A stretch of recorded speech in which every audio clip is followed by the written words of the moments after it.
What's up, interview hackers? Sam here from Byte.com, and today I want to talk about a question that I've been getting asked a ton, which is whether you should be continuing to interview for jobs right now. So given all the economic climate, given everything going on with the coronavirus, should we actually be taking the time now to do job interviews, to go out there and reach out to companies and apply for jobs? Or is it a better idea that we just sort of hit pause on everything and say, we're going to come back to this later? And so I want to answer this question, and the general answer that I'll give, and then there's a lot of nuance to this as well, but the general answer that I would give you is yes, you should keep doing what you've been doing.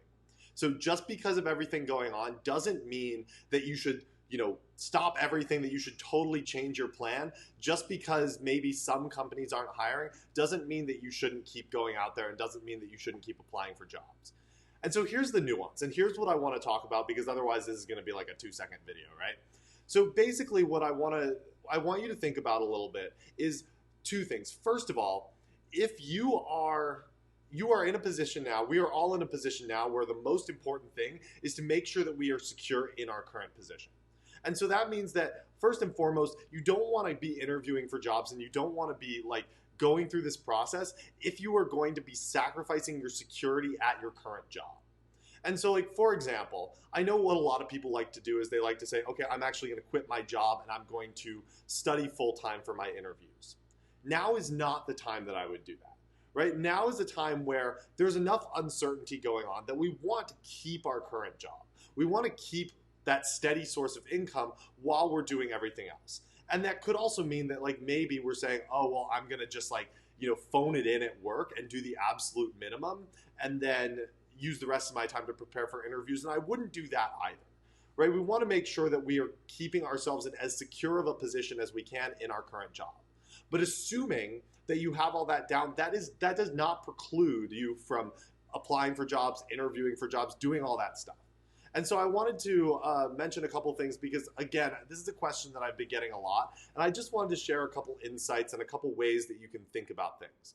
So first of all, there's this question of, like, are companies putting on a hiring freeze? Is it even worth it to go out there and apply for jobs? And so first of all, I would say, you miss the 100% of the shots that you don't take, right?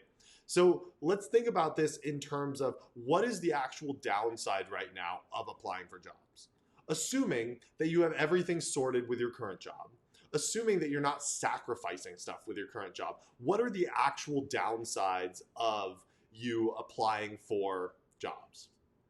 The only real downside is it takes a little bit of time, which again, if we have everything sorted at our current job, is probably worthwhile because we might still find something.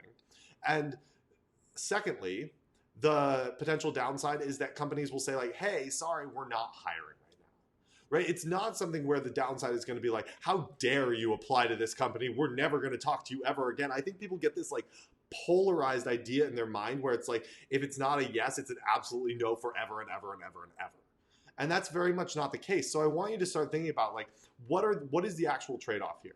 And really the only trade-off is that a company might say no for now, but on the flip side, you're getting experience applying for companies. You're figuring out what works and what doesn't in terms of, like, getting a response from the companies. You're maybe making that connection where they're saying, like, hey, we're not hiring right now, but we really like your resume and we're going to keep it on file for when we are hiring again.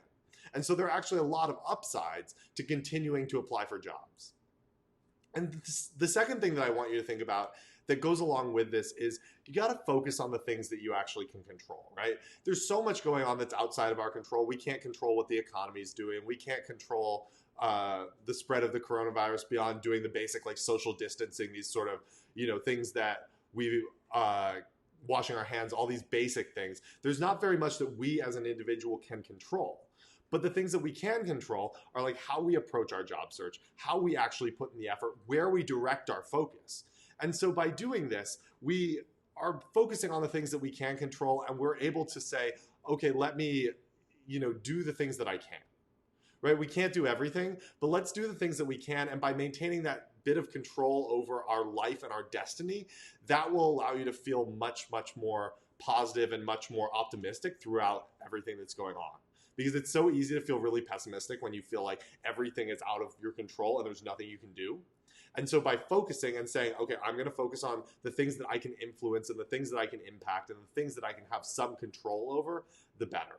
And that's another reason why I would continue applying for jobs. I would continue interviewing in so much as you can and continue, following the path. Now, the final thing that I want to discuss here, because I had a question from one of my students the other day that was, given that there are hiring freezes, what should I do about X? And I want to caution you about making broad generalizations and painting with too broad a brush, because it's so easy to see things like, oh, the stock market is tanking and therefore everything is going to crap and I'm never going to get a job and blah, blah, blah, blah, blah, blah, blah. Right? It's easy to go down this like very absolute and binary sort of path. But the fact of the matter is that things are so much more nuanced than that. And so, for example, lots of companies are doing really well right now. Look at, companies like Zoom, for example, that they've just had a dramatic surge in new users because people need to use like conferencing software. Look at, there's not every company is being affected equally. And so by saying something like, all companies are putting on a hiring freeze, you're taking on a very like defeatist mentality. And that goes back to the focusing on the things that you can control. So with that, I would encourage you, avoid overgeneralizing, look at specific things on a specific case-by-case basis. Maybe this company is not hiring right now. That's fine. But look at all the other companies that are and think about how can I maybe redirect my energy slightly so that I can take advantage of the opportunities that are out there rather than worrying about what opportunities are no longer available to me because of shifts in the marketplace.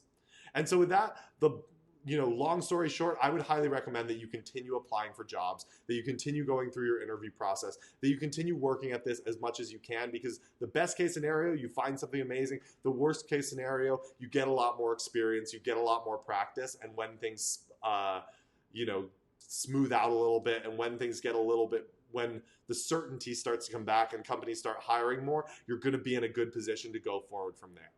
So with that, that's all I got for you. Again, if you are preparing for your interviews and if you are going to keep going and do it and preparing for this process, I'd highly encourage you to check out our 50 coding interview questions guide at byte.com/50 questions. We go through 50 of the most common coding interview questions that you might see in your interviews. Really good resource. We have video solutions for all of that. I'd highly encourage you to check that out. And with that, I look forward to seeing you all again in the next video.